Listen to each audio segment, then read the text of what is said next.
Os alunos brasileiros vão levar 260 anos para atingir o nível de leitura dos países desenvolvidos. É o que diz um relatório feito pelo Banco Mundial e divulgado na semana passada. Para falar sobre o assunto, recebemos o Caio Calegari, coordenador de projetos do movimento Todos pela Educação. Caio, quais foram as principais conclusões desse relatório? Olá, Carol. Muito obrigado pelo convite de estar aqui com vocês no Jornal da Câmara de São Paulo.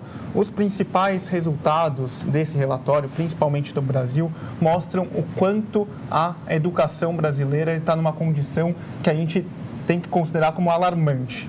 É uma situação de penúria do nosso sistema educacional e que a gente ainda está muito distante dos países desenvolvidos. A gente está atrasado, o relatório deixa bastante claro isso, nós estamos atrasados e nós não estamos colocando para rodar na velocidade que deveria os motores do nosso desenvolvimento educacional. E, Caio, 260 anos é um tempo enorme, né? E se a gente for falar da matemática, a situação também não é das melhores, né? 75 anos, a gente vai demorar para atingir o nível dos países desenvolvidos. Quais os avanços, né? Ou, na verdade, por que os avanços no Brasil na educação são tão lentos? Na verdade, o que a gente observa no Brasil é que desde 2009 os resultados do PISA estão caindo, tanto em leitura, quanto em matemática, quanto em ciências. É uma situação bastante grave e a gente tem que fazer um trabalho de formular boas políticas, e o Brasil tem um esforço gigantesco feito nos últimos anos por atores de todo o sistema de conseguir formular, mas o grande problema está na parte da implementação e de conseguir avaliar o que está sendo bem implementado, o que não está sendo bem implementado, para conseguir, de fato, ter uma continuidade ou não das políticas públicas e, assim, alcançar o sucesso educacional. Você acredita que a gente precisa investir mais em educação, ou o investimento hoje é suficiente, mas o problema está exatamente no gerenciamento desses recursos? Na verdade, a gente tem uma situação que é dupla. A gente precisa investir mais e a gente precisa investir melhor, e a gente precisa também investir de uma forma que aumente a redistribuição das condições de ensino no nosso país. Na verdade, a gente tem um financiamento que é muito desigual.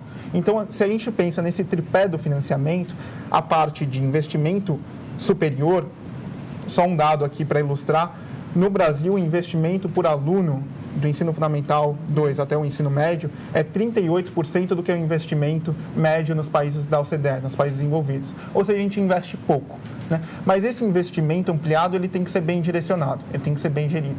Tem que ser utilizado para valorizar os professores, para garantir formação dos professores de qualidade, tanto inicial quanto continuada, questão de infraestrutura das escolas. As escolas, elas têm que ser ambientes que acolhem os jovens com segurança, onde os trabalhos pedagógicos podem ser construídos, e também a questão do tempo na escola. A gente precisa avançar no sentido de uma educação em tempo integral, 7 horas ou mais é a ideia proposta pelo Plano Nacional de Educação, e, além disso, garantir que esse tempo na escola seja de efetivo aprendizado.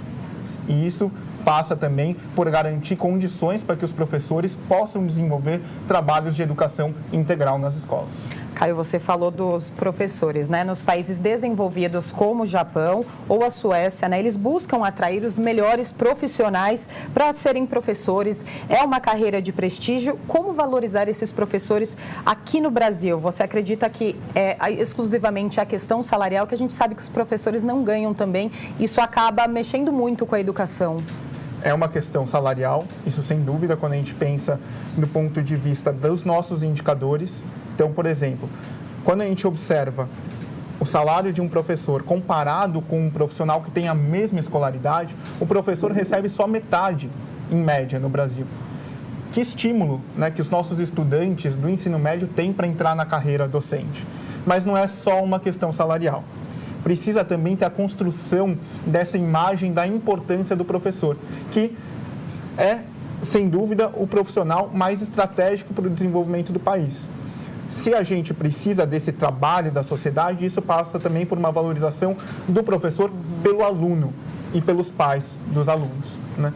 E isso construindo aí uma valorização que não é só da questão salarial, mas também da importância do profissional professor, da profissão do professor, para que o Brasil possa se desenvolver. Você falou também que a escola tem que ser atraente para os alunos, né? Com a flexibilização dos currículos também, diminuição do número de disciplinas, você acha que isso é um caminho ou a gente deve conscientizar os jovens, né, sobre a importância da educação e os pais também, né, para tornar a escola mais atrativa?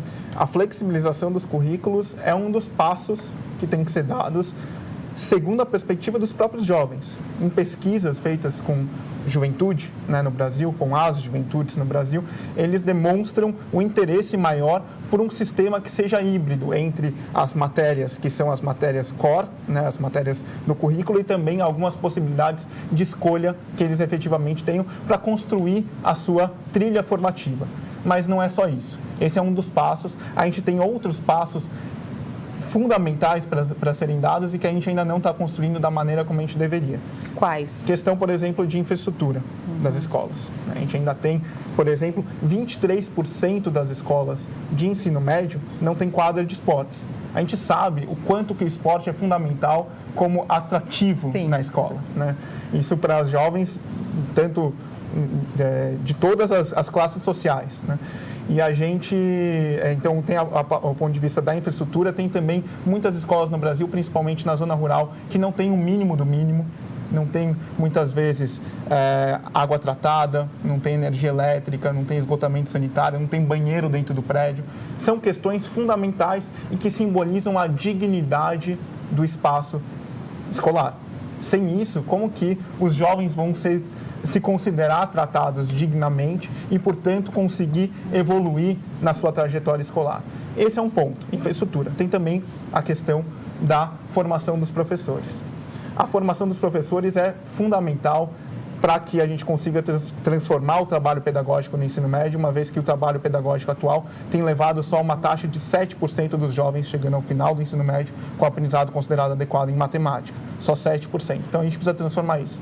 Formar os professores, tanto inicialmente, do ponto de vista das graduações, né, em licenciaturas e em pedagogia, mas também de forma continuada, a formação em exercício, garantindo que eles tenham o preparo em termos de didática para conseguir fazer o trabalho em sala de aula. Esse foco na didática, o Brasil ainda precisa construir na sua formação de professores. E, Caio, o relatório também aponta uma crise de aprendizagem em todo o mundo, né? No que ela consiste? Essa crise de aprendizagem é a ideia de que a gente tem conseguido colocar os jovens na escola. Não é um problema necessariamente do sistema escolar, mas é um problema do sistema de aprendizagem.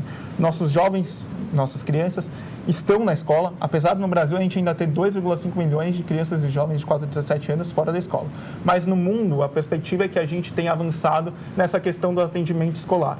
O problema está, então, na questão da aprendizagem. Então, não é só o jovem, a criança estar na escola, mas aprendendo efetivamente. E o grande desafio é, portanto, como que a gente faz um uso melhor, um uso mais adequado, que converse mais com a realidade dos estudantes quando ele estiver na escola. Você acredita, então, que melhoramos ao incluir mais crianças na escola, mas a gente ainda não está sabendo como ensiná-las? Nós temos diferentes casos, né? Não é um problema sistêmico, mas que a gente vê casos muito positivos. No Brasil, inclusive, são múltiplos casos positivos.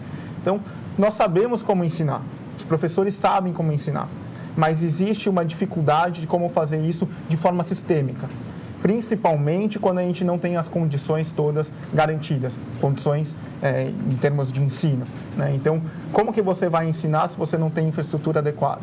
Como que você vai ensinar se você não sabe, por exemplo, fazer o uso das avaliações que você fez com seus estudantes? Tudo isso são habilidades e são condições sistêmicas que têm que estar oferecidas para a gente conseguir romper essa crise de aprendizagem que leva a um também subdesenvolvimento nacional do Brasil e de outros países que também estão passando por isso. E, Caio, o texto ele também mostra casos de sucesso na educação, né, em países como a Coreia do Sul e, mais recentemente, Peru e Vietnã. O que a gente pode aprender com essas experiências? Essas experiências, essas 3 experiências que você citou, Carol, elas compartilham uma mesma mensagem. A educação, ela precisa ser colocada como centro do projeto de país, de desenvolvimento nacional, e isso passa também por você construir um plano estratégico para conseguir avançar. Então, sem a centralidade política da educação, não tem como você avançar na medida que a gente precisa. E da forma como a Coreia do Sul, por exemplo, fez. E sem um plano estratégico, você não sabe quais ações tirar do papel, com qual encadeamento. Tudo isso é absolutamente necessário para que a gente avance. E a gente tem alguns casos no Brasil, o caso do Ceará, por exemplo, vários municípios do Ceará, não é o Ceará só a rede estadual, várias redes municipais, quase todas as redes municipais do Ceará se uniram colocando a educação como centro do projeto político daquele estado e também com um plano estratégico do que deveria ser feito passo a passo para conseguir avançar, principalmente aí na questão da alfabetização, que está na origem dos nossos problemas, em termos de aprendizagem no 9º ano do ensino fundamental, no ensino médio também. A origem dos nossos problemas está na alfabetização. Quando a gente olha, por exemplo, os resultados de alfabetização no Brasil, que são muito desiguais, mas, na média, 55% das nossas crianças chegam ao final do 3º ano do ensino fundamental, quando já deveriam estar alfabetizadas, sem estarem com a alfabetização adequada em leitura. Caio, você acredita então que falta uma coordenação nacional? Porque a gente tem o caso do Ceará, mas em outros estados, outros municípios, a educação é bem precária. É uma questão de uma coalizão mesmo, né? Uma colaboração de várias áreas, não é a educação sozinha. É a educação junto com a economia, com a saúde, com a segurança pública, com cultura, com esportes. Uma coalizão nacional que dê conta, então, de estruturar as ações que precisam ser feitas para a gente conseguir avançar na velocidade que é necessária. Porque, senão, a gente continua nesse sistema em que a gente tem ainda um caminho de 260 anos para chegar na qualidade que as nações desenvolvidas têm de educação hoje. A gente só vai chegar com 260 anos. Isso é um atraso que o Brasil não pode aceitar. Isso precisa inquietar toda a população, trabalhando então em conjunto, em colaboração para conseguir políticas educacionais exitosas de qualidade. Caio, muito obrigada pela participação aqui no Jornal da Câmara e pela entrevista. Muito obrigado, Carol.